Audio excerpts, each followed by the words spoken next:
So, good afternoon mga idol. So ayan, pasensya na po, medyo hinihingal po ako mga idol. Dahil kung mapapansin nyo, nandito po ako sa taniman ng palay.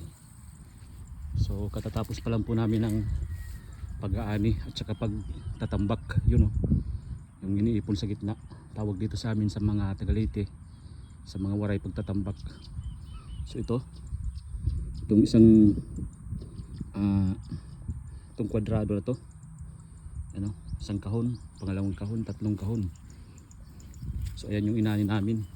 Pasensya na mga idol kung pasensya na kayo mga idol kung hindi ko na ipakita o na videohan yung pag-aani, kasi nga sa loob ng 2 araw o 2 araw umuulan-ulan.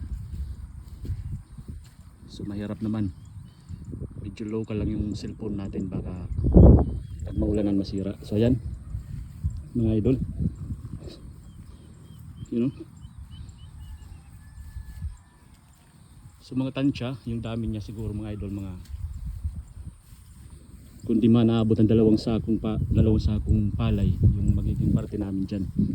Kundi man naabot, di magkakalayo, mga isa't kalahating ang 2 sako. So medyo nakakapagod lang mga idol, dahil halos 1 taon na akong hindi nakapagtrabaho ng ganito. So ngayon lang ulit, nakarang araw lang ulit yung umpisa. So medyo sa haba ng na-standby, walang exercise, walang practice, medyo tumaba, kaya medyo hinihingal. So ito pa mga idol, may natira pa palang kanino, may mapapansin kayo. So ito, kaya lang halo na siya mga idol.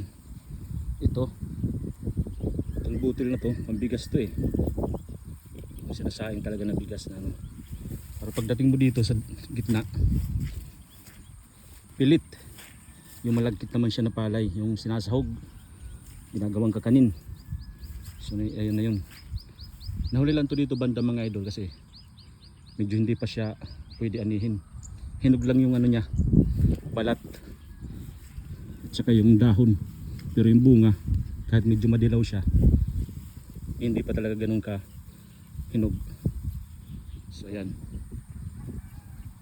ito yung matitira muna. So yun mga idol, mag-alas 12 na pala, so pauwi na.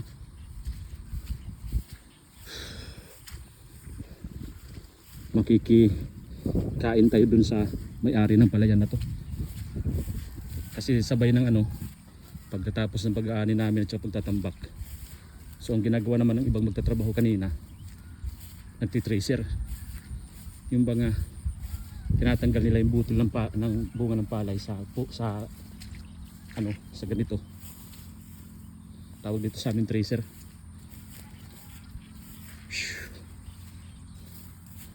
So makikikain tayo dun mga idol. So yan, ito pala lugar namin, Barangay Talulura, Tanawan, Leyte. So yan, shout out sa mga waray, Samar, Leyte, buong Region 8, o kahit nasaan man kayo mga probinsya, o kahit man saan banda kayong sulok ng ating bansang Pilipinas, para maging sa ating mga OFW mga idol.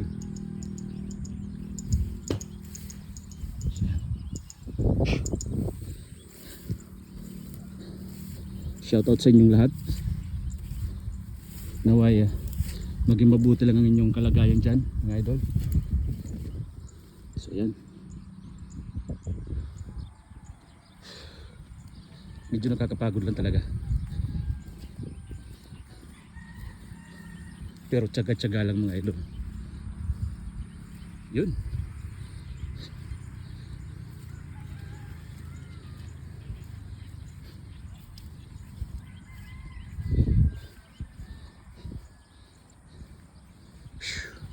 so yun, kung may napapansin kayo banda sa may medyo malayo, mga nagbibilad na sila ng palay, yung mga inanihan nila. At kung dun, kung may mapapansin kayo dun, yan o, Yung may trapal na yan, yung parang kubo-kubo na trapal, mag-iitik yun mga idol. May mga inalagaan silang itik dyan. So yan yung pinaka hideout nila, pinaka kubo-kubo kung saan sila natutulog at nagpapahinga.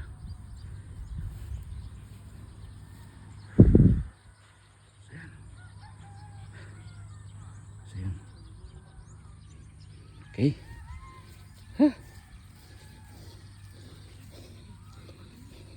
Pero kahit nakakapagod dito mga idol, napakasarap mabuhay dito sa probinsya. Kasi kahit ganitong hinihingal ka, sa lakas ng paghinga mo, puro sariwang hangin.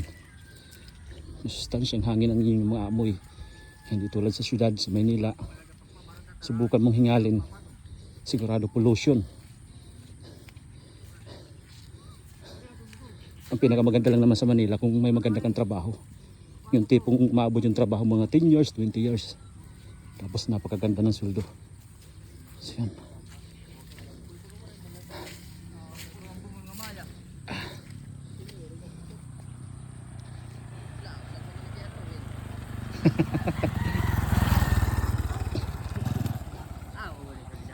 Makuri ko na amulat at pakabuhi. Pang pinanggara, binang mga vlog. Adi, mga puro pambulkasinin kuan, binulad.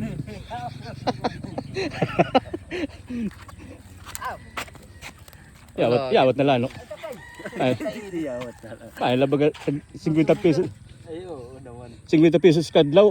Aba, huwag pa. Sige tayo bitit bulan. Wala, malay to. Aray man lay ni. May cellphone kita gamito na la. Di makaw gano. Stop.